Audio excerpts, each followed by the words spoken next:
Hola a todos nuevamente. Nos encontramos ahora en esta sesión con la definición de lo que es antropología, pero también un poco de historia sobre el concepto.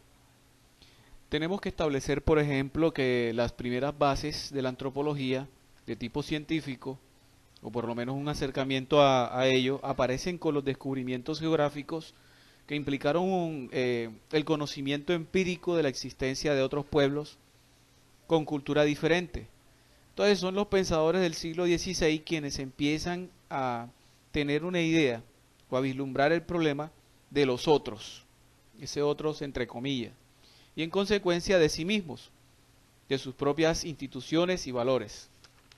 Eh, ya entonces, sin embargo, los filósofos del siglo del Renacimiento, entre el siglo XV y siglo XVI, dieron su reflexión y polémica a los contenidos y pensadores griegos, por ejemplo, Platón y Aristóteles. Y dijeron entonces, o más bien establecieron algunas condiciones para modificar el rumbo de los estudios sobre el hombre. Eh, Hubo, no obstante, algunos intentos aislados. Por ejemplo, Montaigne en el 16, por ejemplo, resaltó el significado de la diversidad del hombre. Montesquieu entre el 17 y el 18, con base en la información de cronistas, extrajo conclusiones teóricas que generalizaban aspectos de la relación hombre-naturaleza. Por ejemplo, señaló que el medio ambiente geográfico es el que determina el desarrollo social. Por otro lado, Juan Jacobo Rousseau en el 18 idealizó a los llamados primitivos como grupos sin contradicciones y problemas y formuló la teoría del buen salvaje. Los intentos para conceptualizar sobre antropología tuvieron su mayor desarrollo en el siglo XIX, época en la que la filosofía de la ciencia quedó dominada por el principio de la inducción. Es decir, se buscaba las leyes a partir de los hechos, se razonaba sobre lo conocido hacia lo desconocido. En ese sentido había que proceder pues, de lo particular a generalizaciones cada vez mayores, a deducciones, inducciones, perdón. En la época donde las ciencias naturales y las nuevas teorías sociales se fundamentan en el método positivo, rechazaban toda especulación metafísica. De esta manera los científicos sociales del siglo XIX, estaban en su mejor momento y elaboraron diversas teorías que luego sistematizaron y generalizaron. Entonces hicieron uso de un método comparativo eh, y en consecuencia buscaron señalar características de los grupos humanos conocidos, establecer comparaciones entre ellos, profundizar algunos aspectos como las relaciones de parentescos, las reglas matrimoniales, los rasgos específicos de la familia. En este contexto se puede considerar como uno de los primeros estudios de la antropología científica el de Lewis Henry Morgan, quien reconoce su deuda con la teoría evolucionista de Darwin. Entonces, en su obra La sociedad primitiva, que apareció en 1877, Morgan establece y trata de demostrar las relaciones que las relaciones de parentesco han dominado la historia primitiva de la humanidad y que de estas relaciones tienen su lógica y su desarrollo. Por otro lado, insistió sobre los vacíos y las contradicciones sobre las necesidades de lo que se llamó trabajo de campo. Esto es la actitud de ir a los mismos lugares para recoger de primera mano los datos y compartir la vida de los grupos sociales a quienes estudian. De alguna manera que se presentan entonces estos primeros postulados, también podemos establecer otros hechos no menos importantes para el desarrollo de esta disciplina antropológica y que además se dieron precisamente en el siglo XIX. La primera sociedad antropológica se fundó en 1800 en París, denominada como Sociedad de Observadores del Hombre. En 1838 se funda en Londres, Inglaterra, la Sociedad Protectora de los Aborígenes. Se buscaba entonces proteger a los indígenas de los atropellos de los colonizadores y del esclavismo también. En 1839 aparece en París la Sociedad Etnológica y de carácter naturalista, estudio de las razas humanas.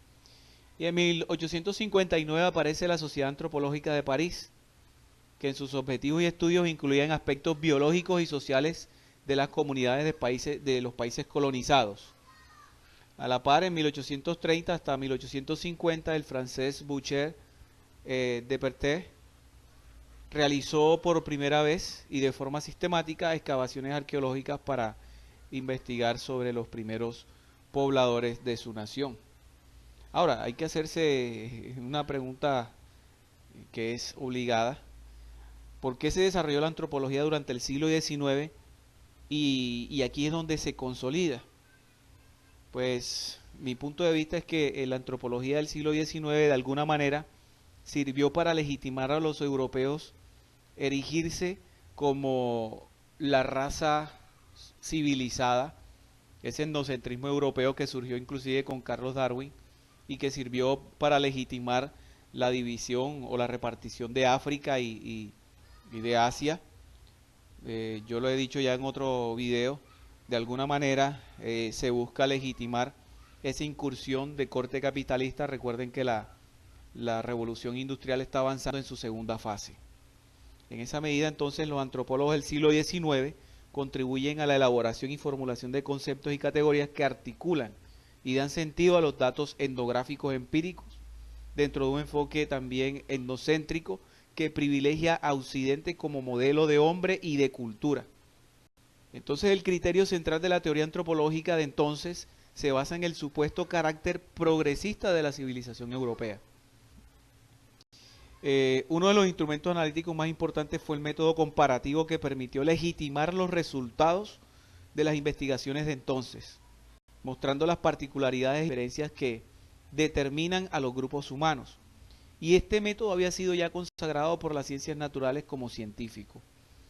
De tal manera que si comenzamos a evaluar o analizar el término antropología, miremos un poco acá. Desde la etimología del griego antropos, hombre, logos, conocimiento, entonces va a ser la ciencia que estudia al hombre de forma holística.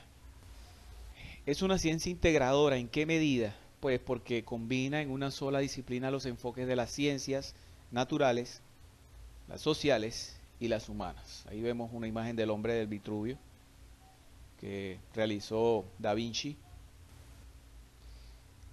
De manera concreta, entonces, la antropología analiza al hombre en el marco de la sociedad a la que pertenece como, primero, creador de cultura y segundo, como producto de esa misma cultura que ha creado. De tal manera, entonces, que es la ciencia que estudia el origen y desarrollo de toda la gama de la variabilidad humana y los modos de comportamiento sociales a través del tiempo y el espacio. Estudia los procesos, el proceso biosocial de la existencia de la raza humana, en el sentido en que nos preguntaríamos si nosotros fuéramos capaces de hacer todo lo que ellos hacían en un tiempo específico en el cual lo hicieron, hasta antes de evolucionar de la manera como nosotros lo hemos logrado hacer. Queda entonces estipulado que de hecho ha habido una evolución en lo cultural, en lo biosocial, pero que esa evolución no nos determina como una raza superior a otra, una cultura superior a otra, no, cada una tiene su particularidad y en esa particularidad entonces desarrolla su devenir histórico, sus procesos sociales, políticos, religiosos, etcétera. Entonces, hasta aquí llegamos con esta breve presentación. Nos encontramos en una próxima oportunidad. Muchas gracias.